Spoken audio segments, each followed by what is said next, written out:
अलिशान कारचे फोटो आणि व्हिडिओ कोरटकरनं स्वतः सोशल मीडियावर शेअर केले। मात्र प्रशांत कोरटकरकडे आढळून आलेली रोल्स रॉयस कार नक्की कुणाची आहे हे सांगण्यास कोरटकरनं नकार दिला। त्यामुळे प्रशांत कोरटकरचा तो मित्र कोण असा सवाल उपस्थित झालाय।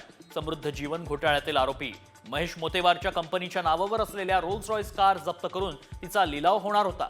मात्र पोलीस दलातील वरिष्ठ अधिकाऱ्यांना हाताशी धरून ही अलिशान कार परस्पर एका तिसऱ्याच व्यक्तीने विकत घेतली आणि त्याच्याकडून ती कोरटकरकडे आली। मात्र कोरटकरचा हा मित्र कोण याचं गूढ वाढलंय। दरम्यान शिवरायांबाबत गलिच्छ विधान करणाऱ्या महाराष्ट्र द्रोह्याला औरंगजेबाच्या बाजूला कबर खोदून त्यात गाडून टाका अशी संतप्त प्रतिक्रिया विजय वडेट्टीवारांनी दिली आहे। छत्रपती शिवाजी महाराज आणि छत्रपती संभाजी महाराजांच्या संदर्भात इतका गलिच्छपणे ज्याने वक्तव्य केलं, जो बोलला, महाराजांचा नव्हे तर महाराष्ट्राचा अवमान केला, हा महाराष्ट्र द्रोह्याला मला वाटतं की औरंगजेबाच्या बाजूला कबर खोदली पाहिजेत आणि त्या कबरीमध्ये याला घालून वरून माती घातली पाहिजेत